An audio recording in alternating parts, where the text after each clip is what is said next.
Las sirenas vuelven a sonar en el cielo de Israel, mientras el primer ministro Netanyahu se dirige a la nación y eleva el tono del conflicto con una declaración que no pasa desapercibida. Esta operación, afirma, creará las condiciones para que el pueblo iraní tome el destino en sus manos. No es una frase improvisada ni una simple reacción militar. Es una insinuación política de gran calado, porque cuando un jefe de gobierno habla del destino interno de otro país, está señalando algo que va más allá de un bombardeo puntual. Está sugiriendo que el objetivo no es únicamente neutralizar amenazas inmediatas, sino alterar el equilibrio del poder en Teherán.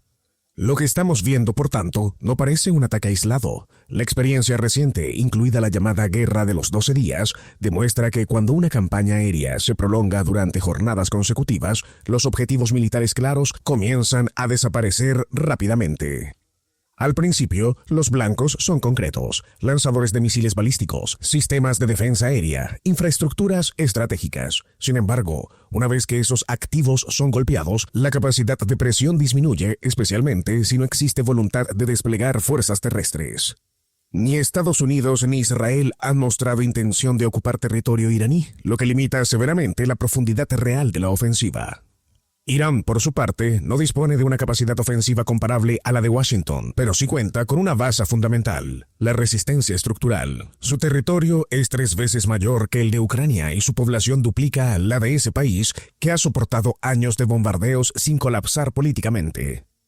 La respuesta iraní se centra en misiles balísticos, muchos de los cuales serán interceptados a gran distancia, incluso fuera de la atmósfera. Es probable que la mayor parte de esas intercepciones ni siquiera generen imágenes visibles, aunque siempre existe la posibilidad de que algunos proyectiles superen las primeras defensas y obliguen a activar sistemas de menor alcance sobre ciudades israelíes. En ese escenario, el daño puede producirse independientemente del objetivo inicial. En un entorno urbano, un misil que falla su blanco militar puede impactar en zonas civiles, generando víctimas que alteren la percepción pública del conflicto. Sin embargo, incluso esos impactos difícilmente cambiarán el equilibrio estratégico. Lo que estamos presenciando no es todavía el desenlace de una guerra, sino la apertura de una partida cuya evolución dependerá de decisiones políticas tanto como de capacidades militares.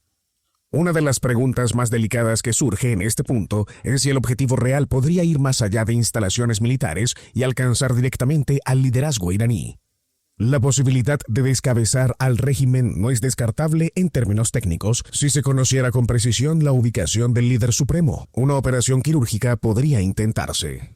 Sin embargo, capturarlo sería enormemente más complejo. A diferencia de otros contextos donde la imprudencia personal facilitó escenarios inesperados, el aparato de seguridad iraní está profundamente estructurado y fuertemente cohesionado. El régimen no descansa únicamente en ambiciones de poder, sino en una base ideológica y religiosa que mantiene a su círculo interno unido con una lealtad difícil de fracturar.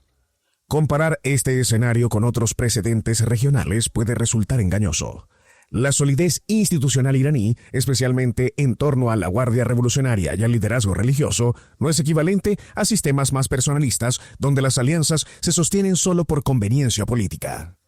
Aquí existe una narrativa fundacional, la revolución islámica, que no puede sobrevivir a una capitulación sin condiciones frente a Estados Unidos. Para el régimen, rendirse no significaría simplemente negociar, implicaría perder legitimidad interna y posiblemente poner en riesgo la supervivencia física de sus dirigentes. Por eso la respuesta militar no es opcional, es estructuralmente obligatoria. Al mismo tiempo, los objetivos estratégicos de Israel y Estados Unidos no son completamente idénticos. Para Washington, impedir que Irán obtenga armas nucleares ha sido un objetivo histórico sostenido por distintas administraciones y comprendido por la opinión pública norteamericana. Sin embargo, la eliminación del arsenal de misiles balísticos que amenaza directamente a Israel no representa una prioridad vital para el ciudadano estadounidense promedio.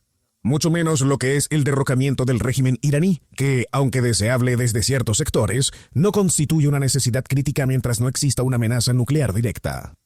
Para Israel, en cambio, el cálculo es diferente. Irán no solo representa una amenaza potencial futura, sino un actor activo que respalda a sus enemigos en la región.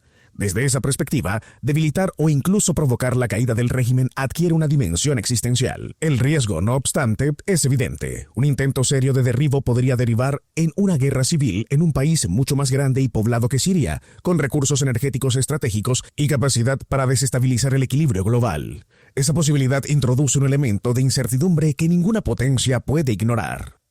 El verdadero límite de esta operación no está en los primeros días de intercambio de misiles, sino en lo que ocurre cuando los objetivos militares comienzan a agotarse. Las bases de la Guardia Revolucionaria, los sistemas de defensa aérea y los lanzadores de misiles balísticos pueden ser neutralizados en una fase inicial relativamente corta. Pero después de eso surge una pregunta incómoda. ¿Hacia dónde se dirige la ofensiva? Sin fuerzas terrestres desplegadas y sin intención de ocupar territorio, la campaña aérea pierde capacidad de presión estructural sobre el régimen. Si los ataques continúan más allá de ese punto, las opciones se reducen peligrosamente. Golpear al ejército convencional iraní tendría un impacto limitado, ya que no constituye el núcleo ideológico ni el verdadero sostén político del sistema. Atacar directamente a los líderes es extremadamente complejo, pues es razonable asumir que ya se encuentran en ubicaciones protegidas y de difícil acceso. Y entonces aparece la alternativa más sensible, la infraestructura energética. El petróleo es la principal fuente de financiación del régimen y dañarlo supondría afectar el corazón económico del Estado. Sin embargo, tocar el petróleo abre una puerta mucho más grande que la del conflicto bilateral. Irán dispone de una herramienta estratégica capaz de alterar el equilibrio global, el estrecho de Hormuz. Un cierre parcial o total de esa vía marítima tendría consecuencias inmediatas sobre los mercados energéticos internacionales y arrastraría a múltiples actores al conflicto. En ese punto, la guerra dejaría de ser regional para convertirse en un problema de alcance mundial. A esto se suma una variable política clave en Washington. El electorado estadounidense ha mostrado históricamente resistencia a guerras largas en el exterior y sobre todo al despliegue prolongado de tropas en escenarios complejos. Esa limitación condiciona cualquier escalada. Los bombardeos pueden sostenerse durante un tiempo, pero difícilmente durante meses sin una estrategia clara de salida. Como se ha visto en otros conflictos, cuando se agotan los blancos militares y no existe voluntad de atacar ciudades, la presión aérea pierde efectividad. Irán tampoco puede capitular sin poner en riesgo la esencia misma de su régimen. Su narrativa fundacional, la revolución islámica, exige resistencia frente a lo que se considera enemigos externos. Eso convierte cada respuesta en un acto de supervivencia política interna. La consecuencia es un equilibrio tenso en el que ninguno de los dos lados puede ceder fácilmente, pero tampoco puede escalar indefinidamente sin asumir riesgos mayores. Lo que estamos presenciando no es simplemente una nueva ronda de hostilidades, sino una partida estratégica donde cada movimiento tiene implicaciones regionales y globales. La gran incógnita no es quién golpea más fuerte en los primeros días, sino quién puede sostener la presión sin desencadenar un escenario aún más inestable. Si quieres que sigamos analizando cómo podría evolucionar las próximas fases de este conflicto y qué señales debemos observar para entender hacia dónde se dirige, déjamelo saber en los comentarios y suscríbete para continuar desentrañando paso a paso las claves de esta crisis.